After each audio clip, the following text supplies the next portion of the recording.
Now this. He's like, well, my father did this in the past. His mother stuff, the past, it didn't really resonate. Like, I get it. Says Ortega. It didn't. Man, they fucking have to watch Angry Joe off reviews back then. It's good He made fun of you just want to have fun, go out and that watch this movie, but LeBron James guy via the Warner Brothers movie. I'm going to give this one a 7. I think I'm taking away points because I think that they did the villain character dirty, and I think that this is... yeah. They tried to do too much stuff, right? There's too many storylines that do nothing. The villain is cartoonishly bad when I think that there was a point in the movie where you don't know who to root for, and it's really interesting, and they completely abandon it by turning the villain into, like, a really bad guy for no fucking reason. Like, stop. That's what I was saying. The beginning is interesting. The setup is good. Then they go by the numbers. Yeah, I think there was a couple moments that I think really did work for me. At the end, there is some really great emotion when you just have Michael B. Jordan, you just have Jonathan Majors sitting together and talking together. Yeah. And if we had focused on things like that, this movie could be 8, 9, maybe not 10. But I mean, you have to get rid of some of the other stuff to have these moments. So I think it's enjoyable. I think mass audiences like it, and I think it's pretty good.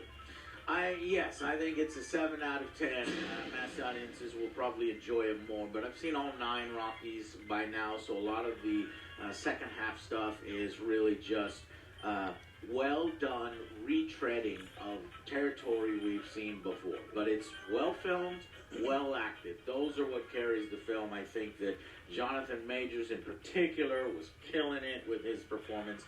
I'm just excited for that actor. I want to see him in more stuff. Me too. He is on fire. And Michael B. Jordan, great direction, great acting. So these guys hold up the film. Yes. And I just wish they would have done more, like, This first place. More on that relationship, on the past. These two talking, you don't paint them as a ridiculous villain in that way. It kind of... what do you call it? It does a disservice to the material that you're talking about. Past trauma, trying to move on from guilt, like you legitimately may have done something fucked up. Does that make you a bad person? Does it make you weak? And when you're trying to get back on top, and these things just needed to be tied together a little bit better and a little bit stronger, but it kind of just devolves into the HBO Showtime. Let's just punch each other, and then at the end we'll be like, okay, yeah, so we'll talk about that. So I am also going with a 7 out of 10. Yeah, so, I mean, if you got nothing better to do, you could go out and see this one. But I would probably wait and wait till it comes out on VOD, so you can watch it at home or on Netflix. But it wasn't bad. It wasn't bad. Let's go into the spoiler discussion now. Download the Domino's app today and become Like pizzas are better than Domino's, but free pizza.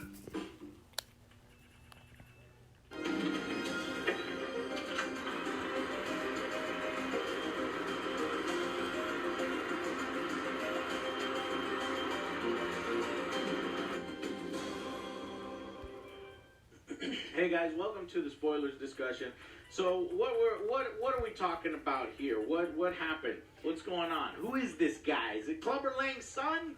What's happening? And I will also say it's like I don't know if they can do another one. Well, I looked it up, and Michael B. Jordan says they are definitely confirmed that they are doing a 4th Creed film for sure, and that spin-offs are also being considered. Is it going to be his daughter? Okay, look, listen. I do not care about his daughter, and I'm not going to watch that film. I'm not going to watch that spin-off. That's what they were setting up. Yeah, and no, ain't nobody watching that shit. Same like nobody watches... No, I'm just playing.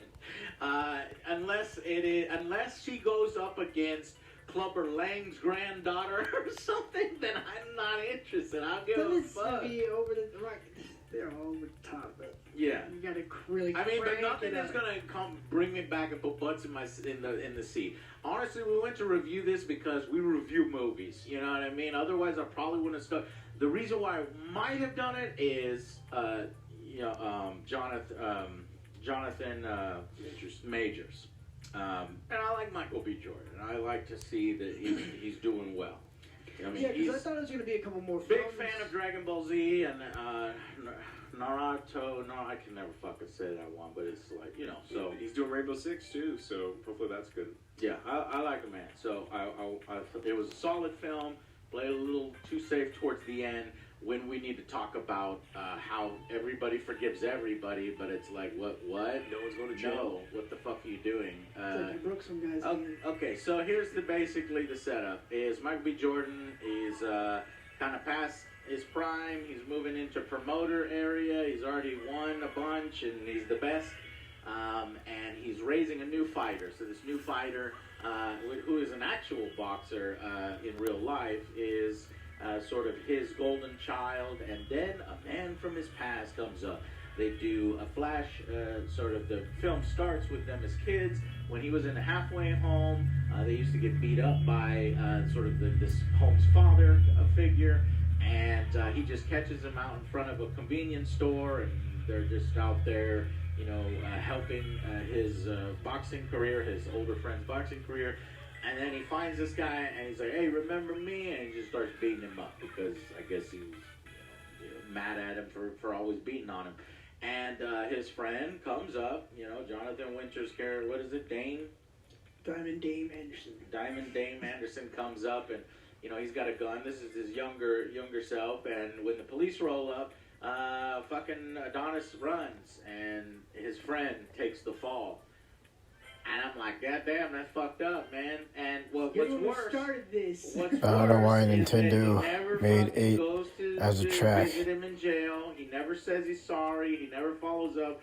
So that's why I'm like, Nah, they fucking eat you out in terms of shit they tell you until you fucking try to commit suicide without realizing your shit wasn't anybody else other than the fucking name on the receipt. It says Ortega. Balboa a shot and stuff like that. So I was on his side the whole time, and I thought that there was enough complexity there that we didn't really need to press the gas on, he's just a piece of shit evil person who is going to, number one, hire a hardened criminal to crush the arm and hand of a Drago's son.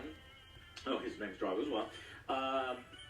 And then, basically sneak his way in there, and then in all of his boxing matches, he's fucking basically cheating a lot, super dirty, yeah. Fighting super dirty. If it came to the scorecard, he'd fucking lose, but he goes for a knockout, and with that power, he's able to knock out Creed's fighter, Felix, right? And so takes the champion, and he does it in a dirty way.